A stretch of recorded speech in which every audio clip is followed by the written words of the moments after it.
जैसे ही उसने टीवी पर मेरी पेन ड्राइव लगाई तो मेरे होश उड़ गए, क्योंकि टीवी पर तो मेरी रात के 8 बजे जैसे एक खबरों वाला चैनल लगाया तो वहाँ कोई टीवी प्रोग्राम चल रहा था जिसमें भाभी और देवर आपस में मिलकर बेचारे शौहर को धोखा दे रहे होते हैं। मैं एक और चैनल लगाया तो लगभग वहाँ भी ऐसा ही कुछ चल रहा था। मैंने बड़बड़ाते हुए टीवी बंद कर दिया कि आजकल के टीवी प्रोग्राम में तो देवर भाभी के अलावा और कुछ मिलता ही नहीं। मैं इस हिसाब से खुशकिस्मत थी कि मेरा देवर 15 साल का था। मैंने टीवी बंद किया ही था कि मेरी नज़र दीवार पर लगी घड़ी पर पड़ गई। रात के 8 बजे तक तो मेरे पति को आ जाना चाहिए था। 5 बजे छुट्टी होती थी और वे 6 बजे आ जाते थे, मगर आज तो 2 घंटे ज़्यादा हो गए थे और वे अभी तक नहीं आए थे। उनका इंतज़ार करते करते टीवी लगाकर बैठ गई थी कि थोड़ा वक्त कट जाएगा, मगर मैं पूरी तरह से घबरा गई कि मेरे शौहर को क्या हुआ है, कहीं उनके साथ कुछ बुरा तो नहीं हो गया। वे फ़ोन भी तो नहीं उठा रहे थे। आखिर मैं अपने देवर के कमरे में चली गई। वह सो रहा था। मैंने उसे जगाया और कहा कि जाओ अपने भाई का पता करो, अभी तक आया क्यों नहीं। अभी मैं उसे कह ही रही थी कि दरवाजे पर दस्तक हुई। मैं भागकर दरवाज़ा खोला तो मेरा शौहर सामने खड़ा था। अभी मैं उसके हालचाल पूछने ही लगी थी कि नज़र उसके बराबर खड़ी हस्ती पर पड़ी और उसको देखकर मेरे पैरों तले ज़मीन निकल गई, क्योंकि वह मेरे सौतन ले आया था, मतलब दूसरी शादी करके आया था। मैंने रोते हुए अपने सीने पर हाथ रखकर सोचा कि मैं क्या देख रही थी, उसने ऐसा क्यों किया था।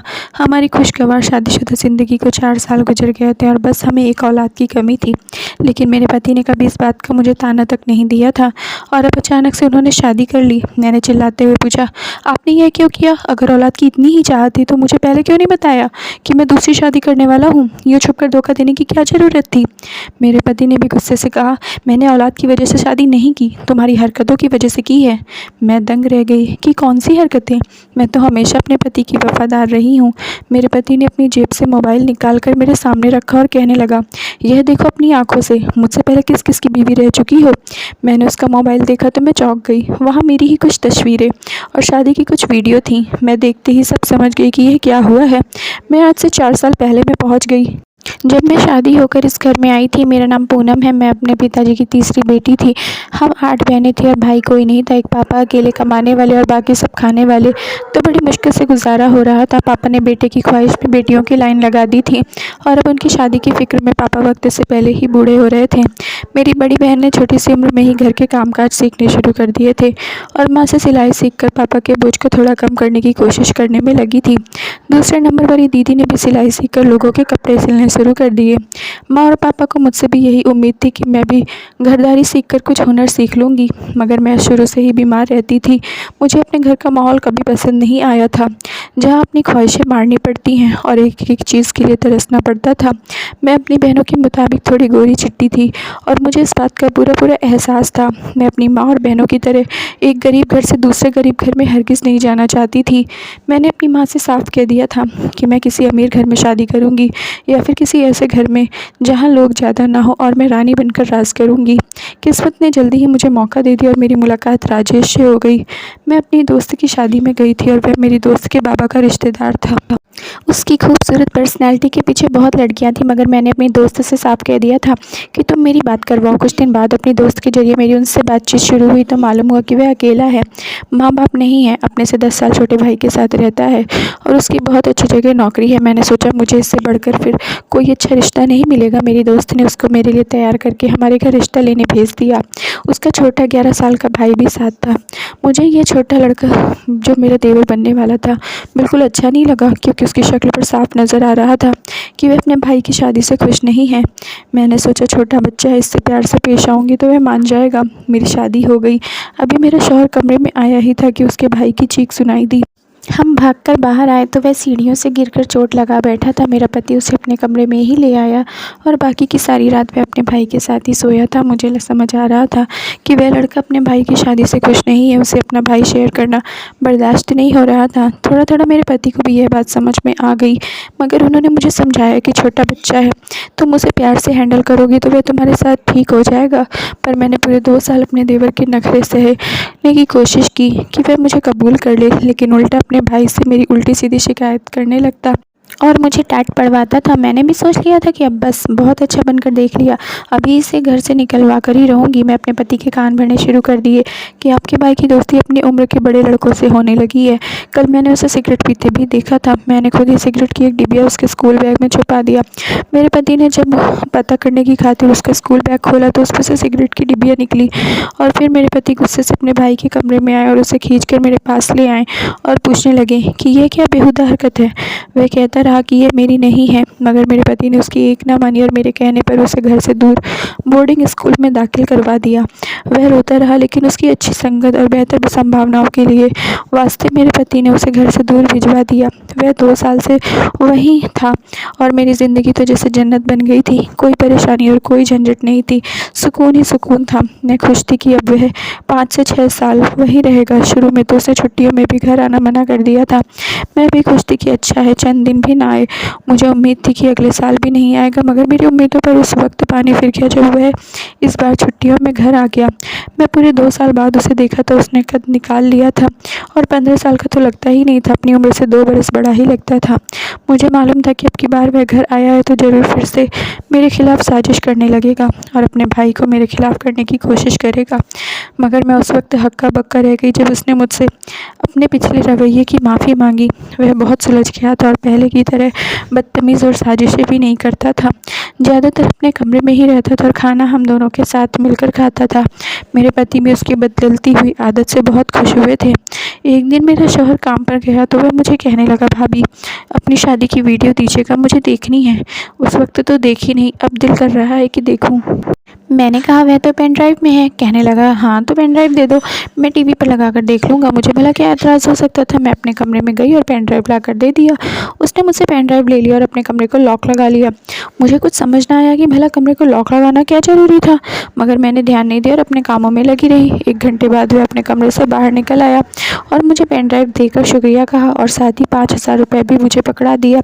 मैंने हैरानी से पूछा कि यह किस लिए, तो कहने लगा आप मेरी भाभी हैं इसलिए, और कमरे में चला गया। जबकि मैं तो दंग रह गई थी कि यह लड़का इस कदर बदल गया है।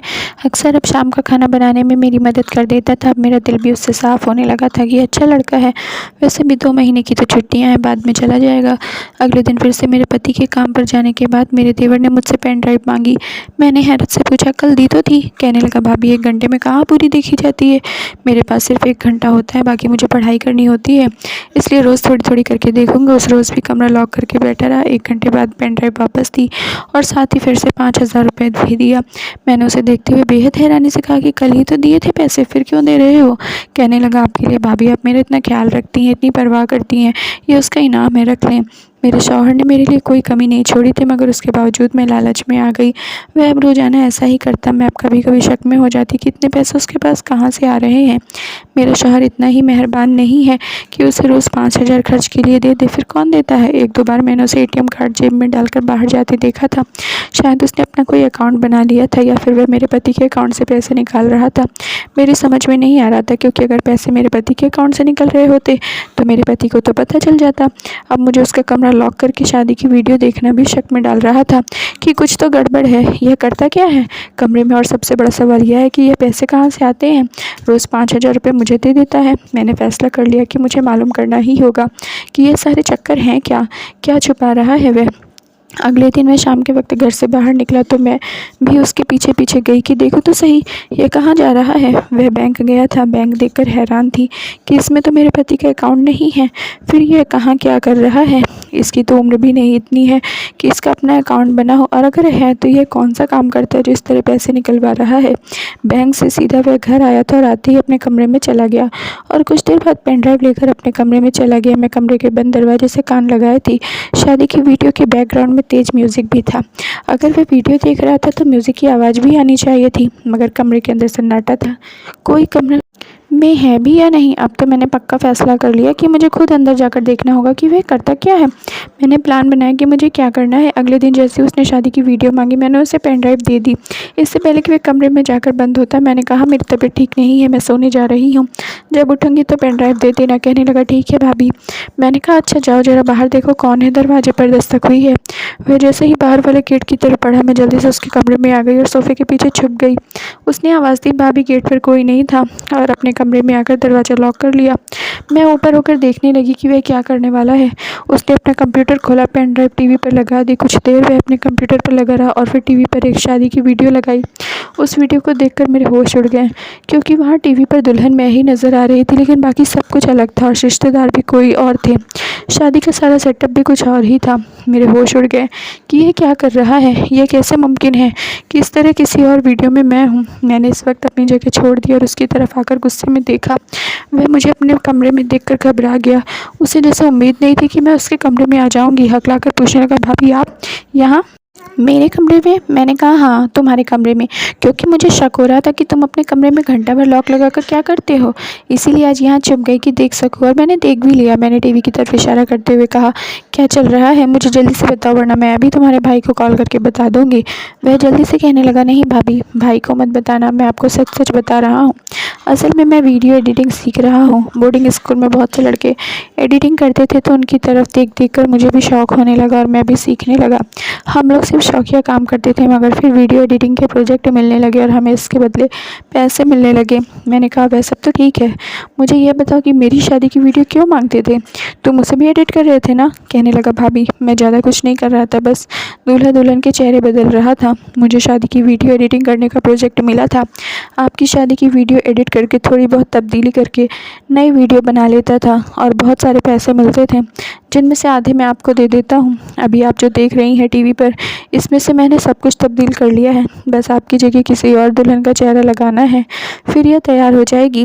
मैं कुछ कुछ समझ रही थी, लेकिन कुछ ऐसा था जो मेरी समझ में बिल्कुल नहीं आ रहा था। वह कहने लगा, भाभी इसमें कुछ गलत नहीं है, ना ही मैं गलत कर रहा हूँ। लोग इतनी महंगी महंगी शादी की वीडियो नहीं बनवा पाते, क्योंकि फ़ोटोग्राफ़र और मूवी मेकर लाखों रुपए लेते हैं।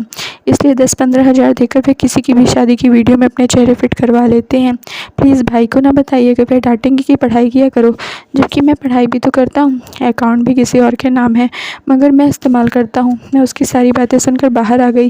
रोज़ के 5,000 मिल रहे थे, मुझे और क्या चाहिए था, जबकि मेरा तो कोई नुकसान भी नहीं हो रहा था। यूं ही दिन गुजरने लगे। मैंने नोटिस किया कि अब मेरे पति का रवैया कुछ बदलने लगा था। वे मुझसे बात भी नहीं करते थे, काम से आते ही सो जाते थे। मैंने सोचा कि काम का प्रेशर होगा, इसलिए ज़्यादा सीरियस न लिया, मगर अब पति के साथ खड़ी उसकी दूसरी बीवी को देखकर मैं हक्का बक्का रह गई। मेरे पति ने मेरे सामने मोबाइल निकाला और कहा, मुझे तुमसे यह उम्मीद नहीं थी कि तुम मुझसे पहले भी शादी कर चुकी हो। मुझे तुम्हारी पहली शादी के सारे सबूत मिल चुके हैं। मैंने मोबाइल में वीडियो देखी तो कदमों तले से ज़मीन निकल गई। यह तो वही वीडियो थी जो उस दिन मैंने अपने देवर के कमरे में देखी थी, जिसे वह एडिट कर रहा था, जिसमें दुल्हन मैं बनी हुई थी और वह उसे किसी अनजान नंबर से सेंड हुई थी। मैं रोते हुए बोली, यह मैं नहीं हूँ, यह आपके भाई ने एडिटिंग की है, इसी का काम है। वह रोज़ मुझे शादी की वीडियो मांगता था, उसी ने किया है, मेरा कोई कसूर नहीं है। मेरे शौहर ने मेरे देवर को बुलाया तो वह सिरे से ही मुकर गया और कहने लगा, मैंने कुछ नहीं किया, मुझे तो वीडियो बनाना नहीं आता, मैं कैसे करूँगा। मैं तो सन्नाटे में ही आ गई। उसने कैसे एकदम रंग बदला था। मैंने अपने पति को यकीन दिलाने की बहुत कोशिश की कि यह तस्वीर वीडियो झूठ है। आप सुबह मोहल्ले में जाकर किसी से भी पूछ लीजिएगा, इस वीडियो का भी मालूम करवाएंगे तो पता चल जाएगा कि यह नकली है। मेरा पति कहने लगा, ठीक है, मैं सुबह सब पता करवाऊँगा, अगर तुम सच्ची निकली तो ठीक है, वरना मेरे घर में तुम्हारे लिए कोई जगह नहीं है। वह अपनी दूसरी बीवी को लेकर कमरे में चला गया। मैं अपने देवर की तरफ दुख से देख रही थी और उससे पूछा कि क्यों किया तुमने यह सब मेरे साथ। कहने लगा, आपने क्या किया, वह भूल गई आप? मैं अपने भाई से कितना प्यार करता था, मगर अपने भाई के दिल में मेरे खिलाफ़ चुगली भर दी और मुझे इस घर से निकाल दिया आप। मेरे दिल में तो आपके खिलाफ़ तब से नफ़रत पैदा हो गई। इतना शुक्र था कि मुझे वीडियो एडिटिंग आती थी। मैंने कहा, तुम क्या समझते हो, एक नकली वीडियो बनाकर मुझे मेरे पति की ज़िंदगी से निकाल दोगे? सुबह जब वह तहकीकात करेंगे तो सब सच सामने आ जाएगा। वह हंसने लगा। मैं जानता हूँ कि सब सच सामने आएगा, इसके बाद मेरा भाई आपसे माफ़ी भी मांगेगा, मगर एक काम जो वह कभी नहीं करेगा, वह अपनी दूसरी बीवी को कभी नहीं छोड़ेगा। मेरा भाई इतना अच्छा है कि वह दूसरी भाभी की ज़िंदगी तबाह नहीं करेगा। फिर आप भी इस तकलीफ़ से गुजरेंगे जिससे मैं गुजरा था। आपको भी भाई को शेयर करना पड़ेगा। और हाँ, जो पैसे मैं आपको देता रहा हूँ ना, वह आपके ही एटीएम से किसी और बैंक के जरिए निकलवाता रहा हूँ।